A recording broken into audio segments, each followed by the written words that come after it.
You're on your own in Democrat-run cities. Liberal leaders who handcuff police and let crime run wild are now encouraging citizens to hire private security to stay safe.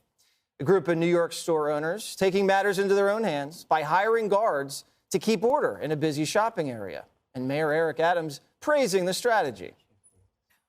It is a wise strategy because I say this over and over again. Not only must the numbers reflect safety, but people must feel safe. People must feel safe, and we must make sure that businesses are safe in the city. And that's what the NYPD is doing. This isn't the first time.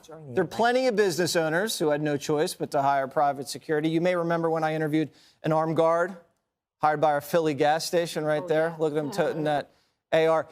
Judge, if you're the mayor, you probably want to say something like, we don't want store owners to have to hire armed security. We'd like the NYPD to be able to do their job. Or one better, as a mayor, I know that you pay taxes, and I know that you work hard to even make, to make any money on your business, and you shouldn't have to hire your own security. But the truth is that when you defund the police to $1 billion, as they did in New York City, and when the rules are so tough the police feel like they're going into a war zone with their hands behind their back, then the local businesses are left to hire their own security. First, they started by locking down the items, right? Then they started by putting more cameras in and hiring more security.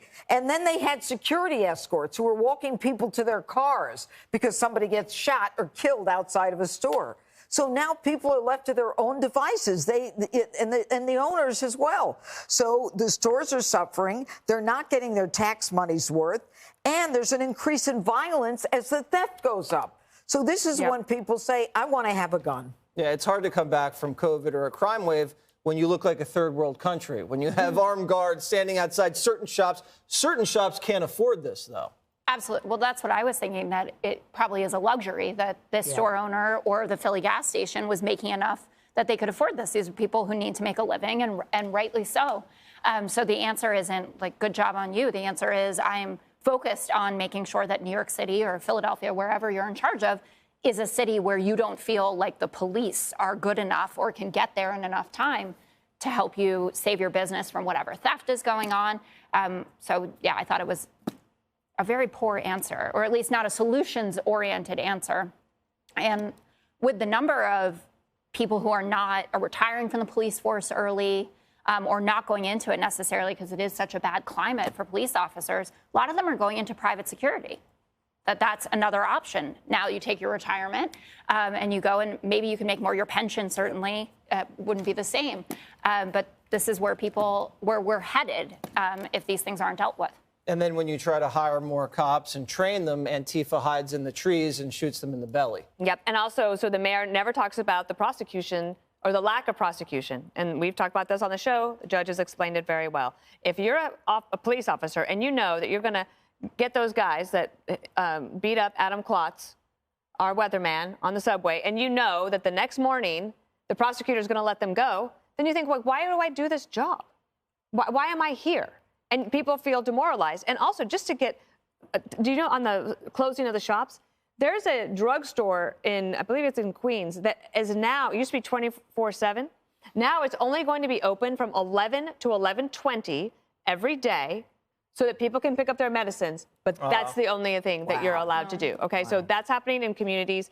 And also, just to get really political, if you think about what Biden was saying about the Republicans on the economy, if I were a Republican, all I would say all day long is, what a world. They defund the police and expect you to pay for private security. That's the world that the Democrats want. And just repeat it 100 times, even though they'll say we don't really believe that.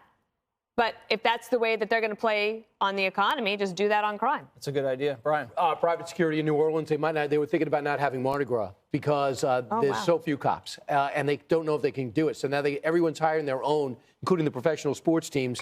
I know someone in New Orleans on a daily basis, a certain time of night, you just don't get gas. If you don't have your car filled up, you can't do it. It's too dangerous. If for this particular story, these guys are getting $18 an hour. They're called patrol ambassadors. But as Curtis Sliwa texted me when we were doing this story this morning, who knows anything more about law enforcement than just about anyone, including Eric Adams, he says New York City is 4,000 cops down. And the fact is, these ambassadors might be the best people in the world, but they still have to call 911. So it's back to the cops that weren't there to begin with. Yeah. So that's why this is terrible. 56% of small retail businesses experienced theft over last year, and 86% say most of the time the crime leads to violence. All I want to do is open up a deli, and I got to wrestle to keep to be able to sell my Wise potato chips. It doesn't seem like a good scenario.